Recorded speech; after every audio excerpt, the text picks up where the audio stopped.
اللہ نے موت اور حیات کو اس لیے پیدا فرمایا تاکہ انسان کو آزمائش میں ڈالے اور امتحان لے کہ بھائی کون کتنا اچھا عمل کر کے آ رہا ہے. تو یہ اس دنیا میں جو آنے کا جو ہمارا مقصد ہے اللہ کی عبادت ہے، اور یہ دنیا ایک دارالامتحان ہے، ایگزامینیشن ہال ہے. یہاں پر ہم امتحان دے رہے ہیں. جو جتنا اچھے اعمال کر جائے گا ایمان کے ساتھ، اس کا وہی مقام اور اس کو اسی کے مطابق اجر مل رہا ہے. اس کے بعد کفار کی حماقت کا ذکر ہے. اللہ نے فرمایا کہ آیت نمبر 28 میں قل ارأيتم ان اهلكني الله ومن معي او رحمنا فمن يجير الكافرين من عذاب الیم.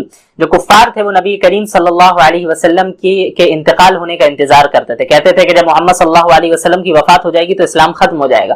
تو اللہ نے کہا کہ آپ کہہ دیجئے ان سے کہ اگر اللہ نے مجھے موت دے بھی دی اور جو ہمارے صحابہ ہیں انہیں بھی اللہ نے جو ہے موت دے دی یا ہم پر رحم کیا، تو تمہیں کون بچانے والا ہے؟ یعنی ہم زندہ رہے اس دنیا میں یا نہ رہے، تمہارا تو دونوں صورتوں میں کوئی تمہارے لیے خیر نہیں ہے. یعنی اگر تم ایمان نہیں لا رہے ہو تو ہمارے زندہ رہنے سے بھی تمہیں کوئی فائدہ نہیں ہے، اور اگر تم ایمان نہیں لا رہے ہو تو ہمارے اس دنیا سے جانے کے بعد بھی تمہارا کوئی فائدہ نہیں ہے. تمہیں تو عذاب علیم میں مبتلا ہونا ہی ہے، تم اپنی خیر مناؤ. اس کے بعد سورۃ القلم کی ابتدا ہوتی ہے. سورت میں اللہ تعالیٰ نے قلم کی قسم کھائی، اس وجہ سے سورت کو سورۃ القلم کہتے ہیں. مشرکین کی تردید ہے ما انت بنعمت ربک بمجنون، واللہ کے نبی صلی اللہ علیہ وسلم کو علیاذ باللہ مجنون کہا کرتے تھے. تو اللہ تعالیٰ نے قسم کھا کر یہ بات کہی ہے کہ آپ اللہ کے اپنے رب کی نعمت کے بدلے میں اس کے فضل سے آپ مجنون نہیں ہیں. اس کے بعد اللہ تعالیٰ نے دشمنان دین کا ذکر کیا اور اللہ کے نبی صلی اللہ علیہ وسلم اور تمام مسلمانوں کو حکم دیا ولا تطع كل حلاف مہین. یہاں عام کفار کا بھی ذکر ہے اور خصوصاً ولید بن مغیرہ نام کا جو شخص تھا اس کا بھی ذکر ہے. یہاں اس کی کئی اخلاقی برائیوں کا ذکر ہے کہ بھائی وہ بہت قسمیں کھانے والا تھا، بے وقت شخص تھا، تانے دیتا تھا، چغلیاں کھاتا تھا. ایسے شخص کی آپ اتباع نہ کیجیے، ایسے شخص کی آپ اتباع نہ کریں. ان کی خواہشات کو فالو نہیں کرنا ہے بلکہ اللہ کے دین کو فالو کرنا ہے. یہ تو چاہتے ہی ہیں کہ آپ دین کے معاملے میں ڈھیلے پڑ جائیں، لیکن آپ کو دین کے معاملے میں اسٹرانگ رہنا ہے. اسی طرح آیت نمبر 17 میں پھر باغ والوں کا ذکر ہے. انا بلوناہم کما بلونا اصحاب الجنہ. کفار مکہ جو تھے یہ کہتے تھے کہ بھئی اللہ ہم سے محبت کرتا ہے. اس کی دلیل یہ ہے کہ دیکھیں اگر اللہ محبت نہیں کرتا تو ہمیں دنیا میں اتنے مال و دولت کیوں دیتا؟ ہمارے پاس یہ سارے سامان ہے، یہ دولت ہے، یہ مال ہے. تو اللہ نے فرمایا کہ آپ ان سے کہہ دیجئے کہ مال و دولت کا اس دنیا میں مل جانا یہ ہرگز اس بات کی دلیل نہیں ہے کہ اللہ کی محبوبیت تمہیں حاصل ہو گئی اور اللہ جو ہے تم سے محبت کرنے لگا. یہ اس بات کی ہرگز دلیل نہیں ہے، بلکہ اللہ تعالیٰ اس دنیا میں مال و دولت آزمائش کے لیے بھی دیتا ہے، جیسا کہ اصحاب الجنہ کو دیا، باغ والوں کو دیا. باغ والوں کا ایک واقعہ یہ ہے کہ ایک شخص تھا جس کے باغات تھے، وہ اس باغ کی پیداوار سے فقراء اور مساکین کو بھی پیسے دیا کرتا تھا اور تقسیم کیا کرتا تھا. یعنی جو بھی پیداوار ہوتی تھی وہ غریبوں میں تقسیم کرتا تھا. لیکن جب وہ شخص مر گیا تو اس کی اولاد جو تھی وہ باغ کی مالک بنی. لیکن اولاد نے کیا کیا؟ بہانے بنا کر مساکین اور فقراء کو دینا بند کر دیا انہوں نے، اور جو پیداوار ہوتی وہ اپنے لیے رکھ لیتے، صدقہ کرنا بند کر دیا. تو اللہ تعالیٰ نے انہیں آزمائش میں مبتلا کیا اور پورے باغ کو اللہ نے ختم کر دیا. تو اللہ نے بتایا کہ دیکھو یہ تو صدقہ کرنا بند کر دیا تھا انہوں نے، پھر بھی ان کے پاس باغات تھے. تو یہ تو اس بات کی دلیل نہیں کہ اللہ محبت کر رہا تھا، یہ غلط عمل کر رہے تھے. اللہ نے ان کے باغ کو ہی ختم کر دیا. اس کے بعد اللہ کے نبی صلی اللہ علیہ وسلم کی حفاظت کا ذکر ہے. یہ جو کفار ہیں آپ صلی اللہ علیہ وسلم کو اس طرح دیکھتے تھے، گھورتے تھے کہ آپ جو ہے دین سے پھسل جائیں، ان کو تکلیف پہنچے.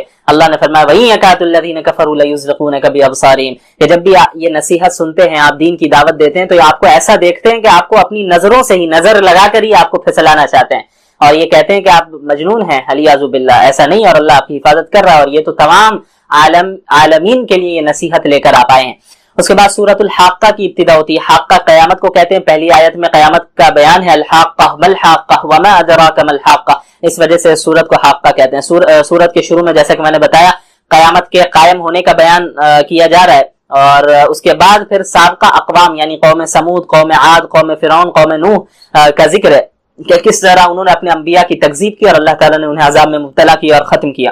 پھر آیت 19 سے اہل جنت اور اہل جہنم کا ذکر ہے. جنت والوں کے دائیں ہاتھ میں نامہ اعمال دیا جائے گا، بڑے خوش رہیں گے اور لوگوں کو دکھائیں گے کہ دیکھو میرا نامہ اعمال، میں کامیاب ہو گیا. اور جو جہنم والے ہوں گے ان کا نامہ اعمال انہیں بائیں ہاتھ میں دیا جائے گا. وہ افسوس کریں گے کہ کاش مجھے یہ نامہ اعمال دیا ہی نہیں جاتا. اس کے بعد اللہ تعالیٰ نے آیت نمبر 38، 39، 40 سے جو ہے آپ صلی اللہ علیہ وسلم اور قرآن کریم کی حقانیت کی تصدیق کی ہے، اور ان کی جو مشرکین کی جو اعتراض تھا اس کی تردید کی ہے. کہتے تھے کہ بھئی یہ قرآن جو ہے کسی شاعر کا کلام ہے یا کسی کاہن کا کلام ہے کہ جنوں سے سن کر کوئی کہہ دیتا ہے. یہ وہی کہتے ہیں الیاذ باللہ. اللہ نے فرمایا کہ وما ہوا بقول شاعر وما ہوا بقول کاہن، کہ یہ نہ شاعر کا کلام ہے نہ کاہن کا کلام ہے، بلکہ یہ تو اللہ رب العالمین کا کلام ہے جو کہ اللہ رب العالمین نے ایک رسول پر نازل کیا ہے، اللہ کے رسول صلی اللہ علیہ وسلم پر نازل کیا ہے۔ آپ صلی اللہ علیہ وسلم جو فرما رہے ہیں وہ اللہ رب العالمین کا کلام ہے، کسی شاعر یا اس کا کاہن کا کلام نہیں ہے۔ اس کے بعد اللہ کے نبی صلی اللہ علیہ وسلم کی حقانیت کی دلیل ہے، وَلَوْ تَقَوَّلَ عَلَيْنَا بَعْضَ الْأَقَاوِيلِ، اگر اللہ کے نبی نے جھوٹا دعویٰ کیا ہوتا لیاذ باللہ نبوت کا، تو ہم اللہ فرما رہے ہیں انہیں دائیں ہاتھ سے پکڑتے اور ان کے شہرک کو کاٹ دیتے۔ اللہ اکبر۔ محمد صلی اللہ علیہ وسلم کے متعلق یہ بات کہی اللہ تعالیٰ نے کہ یہ ہو ہی نہیں سکتا کہ محمد صلی اللہ علیہ وسلم جھوٹ بول رہے ہیں ولیاذ باللہ، کیونکہ دیکھیں کہ آپ صلی اللہ علیہ وسلم اور آپ صلی اللہ علیہ وسلم ہو یا دیگر لوگ ہوں، اللہ کی یہ سنت ہے کہ آپ صلی اللہ رب العالمین کی طرف کسی بات کو اگر منسوب کیا جائے اور وہ شخص جھوٹ بول رہا ہو تو اللہ تعالیٰ ایسے شخص کو ہلاک کر دیتا ہے۔ جو جھوٹی نبوت کا دعویٰ کرنے والے بہت سے گزرے ہیں، اللہ نے ان کو ختم کیا، برباد کیا۔ تو اللہ کے نبی صلی اللہ علیہ وسلم کے ساتھ ایسا نہیں ہوا۔ یہ خود اس بات کی دلیل ہے کہ اللہ رب العالمین یہ فرما رہے ہیں کہ محمد صلی اللہ علیہ وسلم اللہ کے سچے رسول اور سچے نبی ہیں۔ اس کے بعد سورۃ المعارج کی ابتدا ہوتی ہے۔ معارج کہتے ہیں چڑھنے کے راستے کو، اس وجہ سے اس کا ذکر ہے، اس وجہ سے اس کو سورۃ المعارج کہا جاتا ہے۔ شروع میں اللہ تعالیٰ سے عذاب کا ذکر ہے، جو اللہ تعالیٰ کا عذاب نازل ہونے کا، یعنی اللہ تعالیٰ نے فرمایا جو کفار ہوں گے اللہ تعالیٰ انہیں عذاب میں مبتلا کرے گا۔ تو ایک شخص تھا نضر بن حارث، اس نے یہ کہا سأل سائل بعذاب واقع للکافرین لیس له دافع، مذاق اڑاتے ہوئے کہ بھئی اگر یہ قرآن سچا ہے، آپ سچے ہیں، تو کہاں ہے وہ عذاب؟ لائیے ہم پر، اللہ کا عذاب آنا چاہیے، دکھائیے ہمیں، مذاق اڑاتے ہوئے۔ اللہ نے فرمایا کہ اللہ کے عذاب کو مانگنا نہیں چاہیے، یعنی جب عذاب آ جائے گا، یہ تو اللہ کے نبی کے اختیار میں نہیں ہے کہ کب کس کو عذاب میں مبتلا کرنا ہے، لیکن جب عذاب اللہ کا آ جائے گا تو پھر اس عذاب کو دور کرنے والا کوئی نہیں رہے گا۔ اس کے بعد قیامت کی ہولناکی کا ذکر آیت نمبر 8 سے، یوم تکون السماء کالمہل وتکون الجبال کالعہن، کہ قیامت کے دن آسمان سیاہ ہوں گے اور پہاڑ روئی کی طرح بکھر جائیں گے، اور ایک دوست دوسرے دوست کے سامنے کھڑا ہوگا لیکن کوئی کسی کے کام نہیں آنے والا۔ بہت گہرا دوست جو ہوتا ہے، جو انسان اس دنیا میں ایک دوسرے کے لیے قربانی دیتا ہے، قیامت میں کوئی کام نہیں آنے والا۔ اس وقت مجرمین یہ چاہیں گے کہ وہ اپنے پورے خاندان کو، اپنے گھر والوں کو، بال بچوں کو، سب کو اللہ کے حوالے کر کے صرف اپنے آپ کو بچا لے۔ وہ چاہیں گے کہ بھئی میرے بدلے میں پورا خاندان چلے جائے جہنم میں لیکن ہم بچ جائے۔ ایسی ہولناکی ہوگی، ایسا خوف ہوگا اور ایسی دہشت پھیلی ہوگی۔ اور یہ جو ہے چاہیں گے کہ پوری دنیا میں جتنا مال و دولت ہے سب لے کر اللہ کو ہم دے دیں اور ہم جہنم کی آگ سے بچ جائیں، لیکن اللہ فرمائیں گے کلا، ہرگز نہیں، آج تو اعمال کی بنیاد پہ، ایمان اور اعمال کی بنیاد پر جزا و سزا ملنی ہے۔ تم نے غلط کیا ہے، تم کا کفر میں مرتکب رہے، اب تمہیں جہنم میں جلنا ہوگا۔ آج کوئی ماں باپ، اولاد، مال و دولت کچھ کام نہیں آنے والا، کوئی تعلقات، کوئی سورس، کچھ کام نہیں آنے والا۔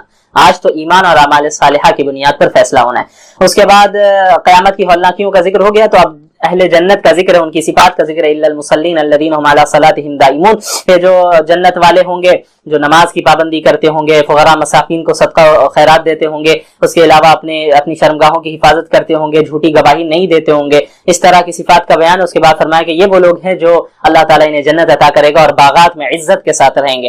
اس کے بعد سورۃ النوح کی ابتدا ہوتی ہے، اس میں پوری سورت میں حضرت نوح علیہ الصلوۃ والسلام کا واقعہ ہے، ان کا ذکر ہے، اس وجہ سے سورت کو سورۃ النوح کہتے ہیں۔ انا ارسلنا نوحا الی قومه ان انذر قومک، حضرت نوح علیہ الصلوۃ والسلام نے اپنی قوم میں 950 سال تک جو ہے مسلسل دعوت دی اور لوگوں کو توحید کی طرف بلایا، لیکن چند ہی افراد حضرت نوح کو فالو کرنے والے تھے اور طرح طرح کی ان کو تکلیفیں پہنچایا کرتے تھے۔ یہ کہا کرتے تھے، ہر اعتبار سے دعوت دی، رات کے وقت دعوت دی، دن کے وقت دعوت دی، علی الاعلان دعوت دی، خفیہ طور پر دعوت دی، ہر طرح سے انہیں سمجھایا، نہیں مانا۔ انہوں نے کہا کہ بھئی تم استغفار کرو، اللہ تعالیٰ تمہیں مال و دولت عطا کرے گا، تمہیں بیٹے عطا کرے گا، تمہیں باغات عطا کرے گا، اللہ سے کثرت سے استغفار کرو۔ کوئی نہیں مانتا تھا سوائے چند افراد کے۔ ان کی قوم 4 بتوں ود، سواع، یغوث اور یعوق کی عبادت کیا کرتے تھے۔ بالآخر حضرت نوح علیہ الصلوۃ والسلام نے اللہ تعالیٰ سے دعا کی کہ یا اللہ اب ان کفار کو ختم فرما اور کسی کو اس دنیا میں نہ چھوڑ ان کفار میں سے۔ تو اللہ تعالیٰ نے ان کی دعا کو قبول فرمایا اور تمام کفار کو اللہ تعالیٰ نے غرق کر دیا، ڈبا دیا، اور صرف حضرت نوح اور مومنین جو تھے انہیں ان کی حفاظت فرمائی کشتی میں۔ اس کے بعد سورۃ الجن کی ابتدا ہوتی ہے، اس میں جنات کا ذکر ہے جو کہ نبی صلی اللہ علیہ وسلم کی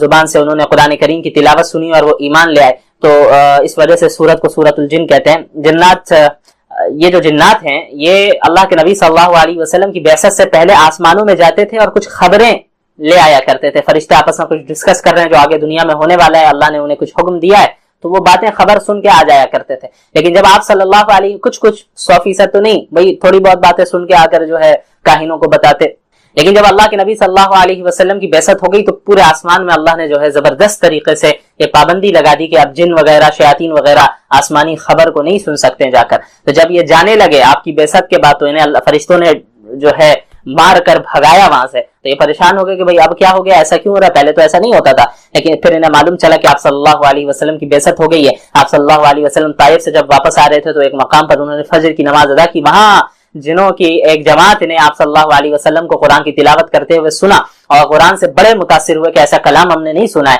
اور اسی وقت انہوں نے اسلام قبول کیا اور پھر اپنی قوم کے پاس جا کر, جنوں کی قوم کے پاس جا کر انہوں نے دعوت کا بھی کام کیا. اور اس میں اللہ تعالیٰ نے اچھا یہ بھی اس صورت میں بتایا گیا جنوں میں بھی اچھے لوگ ہیں, جنوں میں بھی برے لوگ ہیں, یعنی جنوں میں بھی نیک لوگ ہوتے ہیں, جنوں میں بھی فاسق و فاجر لوگ ہوتے ہیں, اور یہ بھی مکلف ہے شریعت کو فالو کرنے کے, ان کے ساتھ بھی جنت جہنم کا معاملہ ہے. اس کے بعد اللہ تعالیٰ نے آیت نمبر 26 میں فرمایا عالم الغیب فلا یظہر علی غیب احد, کہ علم غیب اللہ تعالیٰ کی خاص صفت ہے, عالم الغیب ہونا.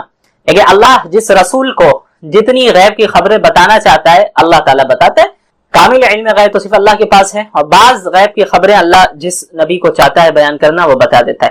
اس کے بعد سورۃ المزمل کی ابتدا ہوتی ہے. مزمل کا معنی ہے چادر میں لپٹنے والا. چونکہ نبی کریم صلی اللہ علیہ وسلم پر جب پہلی وحی نازل ہوئی تھی تو آپ صلی اللہ علیہ وسلم کو پر اتنی زبردست ذمہ داری آئی تو آپ کو گھبراہٹ بھی ہونے لگی اور انہیں سردی لگنے لگی. تو حضرت خدیجہ رضی اللہ عنہا سے انہوں نے کہا کہ زملونی زملونی, مجھے چادر میں لپیٹ دو, چادر اڑاؤ چادر اڑاؤ. تو آپ چادر میں لپٹ گئے. تو اسی لیے اللہ تعالیٰ نے ازراہ شفقت اور محبت آپ صلی اللہ علیہ وسلم کو اس طرح پکارا, یا ایھا المزمل, اے چادر میں لپٹنے والے. اس کے بعد تہجد کی فرضیت کا ذکر ہے. قم اللیل الا قلیلا نصفہ او انقص منہ قلیلا. شروع میں تہجد کی نماز اللہ کے رسول صلی اللہ علیہ وسلم کے ساتھ ساتھ تمام مسلمانوں پر فرض تھی کہ یہ جو ہے رات کے آخری حصے میں اٹھ کر تہجد کی نماز پڑھنا. یہ تمام مسلمانوں میں, اللہ کے نبی پر تو تھی, تمام مسلمانوں پر بھی یہ نماز فرض تھی. لیکن بعد میں اللہ تعالیٰ نے امت کی آسانی کے لیے اس کی فرضیت کو منسوخ کر دیا تقریباً 1 سال کے بعد. لیکن اس کے باوجود جو ہے یہ سنت اور مستحب کے درجے میں ہے ہی کہ ایک انسان اٹھے اور اس وقت اللہ سے لو لگانا اور دعا مانگنا, اور جو دعا کی قبولیت کا وقت ہوتا ہے وہ ہے ہی بہرحال, لیکن فرض کے درجے میں نہیں ہے اس امت کے لیے. اس کے بعد اخیر میں 4 چیزوں کا حکم دیا: نماز کی پابندی کرنا, زکوٰۃ ادا کرنا, صدقہ دینا, اور اللہ تعالیٰ سے اپنے گناہوں کی معافی مانگنا, استغفار کرنا. پھر سورۃ المدثر کی ابتدا ہوتی ہے. مدثر کا بھی وہی معنی ہے جو مزمل کا ہے, یعنی چادر میں لپٹنے والے. اس کے بعد اس سورۃ کی ابتدا ہوتی ہے آپ یہ جو اللہ تعالیٰ نے پکارا یا ایھا المدثر یا ایھا المزمل, یہ محبت میں آپ صلی اللہ علیہ وسلم کو اس طرح پکارا ہے. یہاں پہ کئی حکم دیا اللہ کے نبی کو, قم فانذر, آپ اٹھیں اور لوگوں کو اللہ کے عذاب سے ڈرائیں, وربک فکبر, اپنے رب کی تکبیر بیان کرے, وثیابک فطہر, اپنے کپڑوں کو پاک کریں, والرجز فہجر, اور گندگی کو یعنی شرک اور بت پرستی کو آپ چھوڑ دیں, یعنی آپ تو تھے نہیں اس میں, یعنی والرجز فہجر, بت پرستی سے آپ دور ہو جائیں, آپ یہ سمجھ جائیں کہ یہ بالکل باطل ہے, غلط ہے, اب توحید کی دعوت دینا ہے. اس کے بعد آیت نمبر 31 میں کفار کی آزمائش کا ذکر, علیہا 19, جہنم کے جو نگراں فرشتے ہوں گے ان کی تعداد اللہ تعالیٰ نے 19 رکھی ہے. 19 فرشتے جہنم کی نگرانی کریں گے, اور یہ تعداد ان کے کفار کے امتحان کے لیے کہ یہ اسے قبول کرتے ہیں یا اس کا مذاق اڑاتے ہیں. تو کفار نے مذاق اڑایا, بعض نے یہ کہا کہ بھائی 17 سے تو میں نپٹ لوں گا, 2 سے جو ہے تم لوگ نمٹ لینا. تو اللہ نے فرمایا کہ یہ جو ہے ان کی آزمائش کے لیے ہے. اللہ نے فرمایا, اور یہ جو فرشتے ہیں ان کے ساتھ تو ایسا نہیں ہو سکتا کہ کوئی انسان مقابلہ کر لیں. یہ فرشتے جو ہے بڑے طاقتور ہیں, اللہ نے انہیں ایسی قوت دی ہے کہ پورے ملک کو اٹھا کے پٹک دیں. یہ اللہ نے ان کو اتنی طاقت دی ہے, اللہ کے حکم سے یہ کر سکتے ہیں ان چیزوں کو. تو کون شخص ہوگا ایسا جو جہنم کے نگراں سے لڑ کر جہنم سے باہر نکل جائے گا. بہرحال اس کے بعد آیت نمبر 42-43 میں جہنم میں جانے کی وجہ بیان کی گئی ہے. پہلے جب جنت والے جنت میں چلے جائیں گے تو جہنمیوں سے سوال کریں گے, ما سلککم فی سقر قالوا لم نکن من المصلین, ارے تم جہنم میں کیوں چلے گئے؟ تو وہ کہیں گے کہ ہم نمازیں نہیں پڑھا کرتے تھے, ہم مساکین کو کھانا نہیں کھلایا کرتے, اور جہاں دین کا مذاق اڑتا تھا تو ہم بھی بیٹھ کر مذاق اڑایا کرتے تھے, اور قیامت کے دن کا ہم انکار کیا کرتے تھے. تو یہ وہ ان کے برے اعمال تھے جن کی وجہ سے وہ جہنم میں چلے گئے. اس کے بعد سورۃ القیامہ کی ابتدا ہوتی ہے. سورت میں چونکہ قیامہ کا لفظ ہے اور اللہ نے قیامت کی قسم کھائی ہے, اس لیے سورت کو سورۃ القیامہ کہتے ہیں. لا اقسم بیوم القیامہ ولا اقسم بالنفس اللوامہ, اللہ تعالیٰ نے قیامت کی بھی قسم کھائی اور نفس لوامہ کی بھی قسم کھائی. نفس لوامہ انسان کی طبیعت میں ایک ایسے مادے کو کہتے ہیں جو انسان کو برائی پر ملامت کرتا ہے, وہ نفس, وہ مادہ. کہ بھئی تم نے برا کیا، اس سے گلٹی فیل کراتا ہے کہ تم نے غلط عمل کیا. تو وہ جو مادہ ہے اسے نفس لوامہ کہتے ہیں. اللہ نے قسم کھائی اور فرمایا کہ یہ انسان کہتے ہیں کہ ہم ان کی ہڈیاں جب گل جائیں گی، ختم ہو جائیں گی، تو ان ریزہ ریزہ ہو جائیں گی، تو ان کی ہڈیوں کو میں کیسے زندہ کر دوں گا. اللہ نے فرمایا کہ ہڈیاں تو دور کی بات، بلا قادرین علی ان نسوی بنانا، ہم ان کی انگلیوں کے پوروں کو بھی دوبارہ زندہ کر دیں گے، ان کے فنگر ٹپس کو بھی دوبارہ زندہ کر دیں گے. سب جانتے ہیں کہ یہ جو فنگر ٹپس ہیں فنگر پرنٹ کے اعتبار سے ہر انسان کے مختلف ہیں، یہ میچ نہیں کرتے، الگ الگ ہے. اللہ نے فرمایا ہڈیاں تو کسی بھی سب کی برابر ہی ہیں، ہم ان فنگر ٹپس کو بھی جو ہے دوبارہ زندہ کرنے پر قادر ہے، دوبارہ بنانے پر قادر ہے. تو یہ اللہ کی قدرت پر اعتراض کرتے ہیں. اس کے بعد آیت نمبر 16-17 میں اللہ نے قرآن کی حفاظت کا ذکر کیا. لا تحرک به لسانك لتعجل به ان علینا جمعه وقرآن. آپ صلی اللہ علیہ وسلم پر جب حضرت جبریل کے ذریعے سے اللہ تعالیٰ وحی نازل کرتے تو حضرت جبریل علیہ السلام جب قرآنی آیتوں کو پڑھ کر سناتے اللہ کے نبی صلی اللہ علیہ وسلم کو، یعنی جب وحی نازل ہو رہی ہوتی تو شروع میں آپ صلی اللہ علیہ وسلم تیزی سے اس کو ریپیٹ کرتے اور اپنی زبان اپنے ہونٹ کو ہلاتے اور پڑھتے، جیسے حضرت جبریل بتا رہے ہیں آپ ریپیٹ کرتے تیزی کے ساتھ. تو اللہ نے فرمایا کہ آپ کو اتنی زحمت اٹھانے کی ضرورت نہیں ہے، آپ اس لیے ریپیٹ کرتے کہ کہیں ایسا نہ ہو کہ میں بھول جاؤں، حضرت جبریل آیت بتا کے چلے جائے اور میں بھول جاؤں تو پھر میں پہنچا نہیں پاؤں گا، تو وہ ریپیٹ کرتے تھے. تو اللہ تعالیٰ نے فرمایا کہ آپ کو اتنی زحمت اٹھانے کی ضرورت نہیں ہے، آپ جو اپنی زبان کو تیزی سے نہ ہلائیں، حرکت نہ دیں.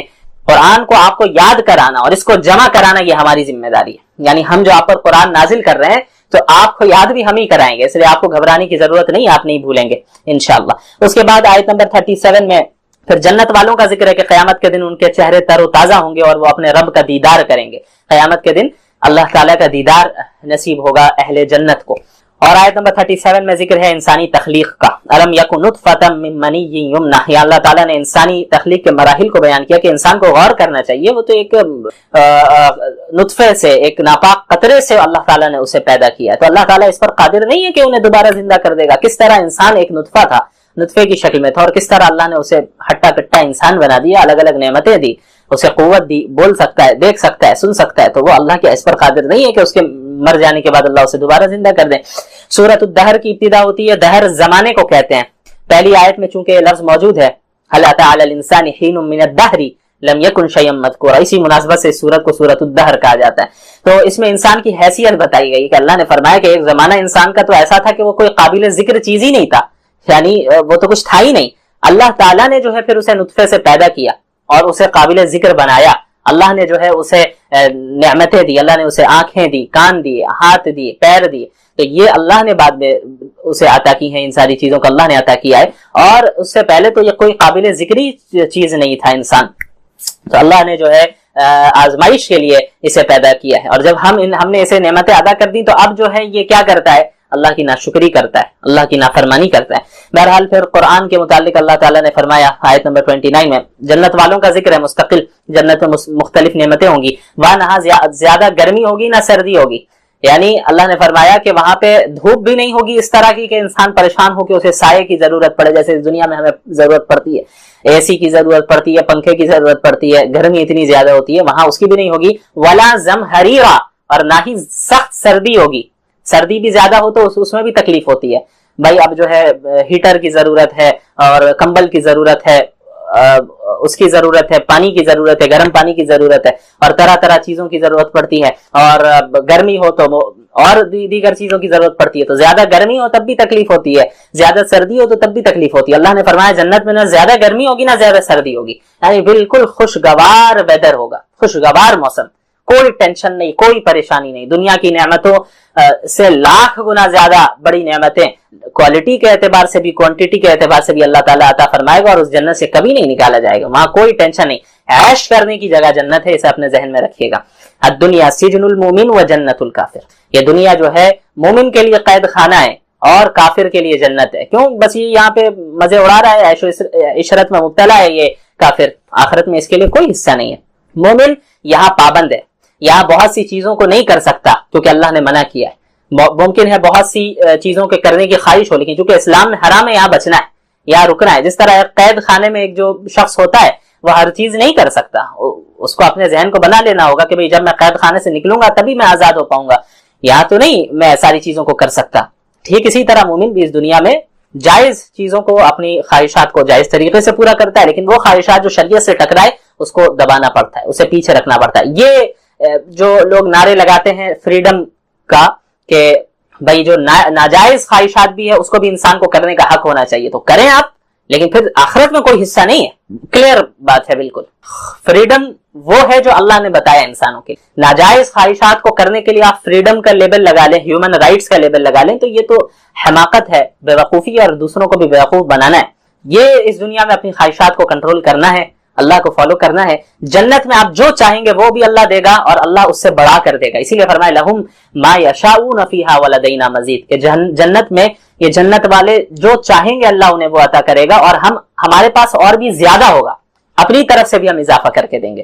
تو عیش کی جگہ جنت ہے۔ اس کے بعد اللہ تعالیٰ نے قرآن کا ذکر کیا، ان ہذہ تذکرہ، قرآن کریم ایک نصیحت ہے، جو بھی اللہ کی طرف راستہ اختیار کرنا چاہے کر لے، اللہ کی طرف جو اپنی طلب سے جائے گا، ہدایت کو تلاش کرے گا، اللہ تعالیٰ ایسے شخص کو ہدایت دیتا ہے۔ لیکن جب کوئی بندہ خود ہی نہیں چاہے تو پھر یہ اس کا قصور ہے۔ اس کے بعد سورۃ المرسلات کی ابتدا ہوتی ہے۔ مرسلات کہتے ہیں ہواؤں کا جو چلنا ہے اس کو مرسلات کہتے ہیں۔ سورت کے شروع میں چونکہ اللہ تعالیٰ نے ہواؤں کی قسمیں کھائی ہیں، اس وجہ سے سورت کو سورۃ المرسلات کہتے ہیں۔ یہاں پہ 5 قسمیں ہیں تقریباً۔ والمرسلات عرفا، قسم ہے ان ہواؤں کی جو مسلسل چلائی جاتی ہیں۔ فالعاصفات عصفا، قسم ہے ان ہواؤں کی جو آندھیوں کی طرح چلتی ہیں۔ والناشرات نشرا، قسم ہے ان ہواؤں کی جو بادلوں کو اڑا کر منتشر کر دیتی ہیں۔ قسم ہے پھر اس کے بعد ان فرشتوں کی۔ فالفارقات فرقا، قسم ہے ان فرشتوں کی جو وحی لا کر حق اور باطل کے درمیان فرق کر دیتے ہیں، الگ الگ کر دیتے ہیں۔ فالملقیات ذکرا، قسم ہے ان فرشتوں کی جو وحی کے ذریعے نصیحت کو نازل کرتے ہیں۔ ان قسموں کے کھانے کا مقصد یہ ہے کہ اللہ نے جو قیامت کا وعدہ کیا ہے وہ سچا ہو کر رہے گا، قیامت ہر حال میں آ کر رہے گی۔ اس کے بعد جہنمیوں کا ذکر ہے کہ کس طرح اہل جہنم کا انجام ہوگا، اور پھر جہنم کی آگ کے بڑے بڑے شعلے ہوں گے، اتنے بڑے بڑے شعلے ہوں گے جہنم میں، جہنم کی آگ کے کہ گویا کے محل ہو، ایک ایک شعلہ محل کی طرح لگے گا۔ اس کے بعد پھر یہاں پر جنتیوں کا ذکر آیت نمبر 41 سے، ان المتقین فی ظلال وعیون وفواکہ مما یشتہون، یہ جو متقین ہوں گے، اللہ کا تقوی رکھنے والے ہوں گے، اللہ سے ڈرنے والے ہوں گے، دین پر عمل کرنے والے ہوں گے، ان کے لیے جنت ہے، اور ان کے لیے سائے ہے، ان کے لیے چشمے ہیں پانی کے، ان کے لیے میوے ہیں، اور ان سے کہا جائے گا کہ تم جو دنیا میں نیک اعمال کیا کرتے تھے، اللہ پر ایمان لاتے تھے، اس کے بدلے میں اب یہاں تم مزے سے کھاؤ،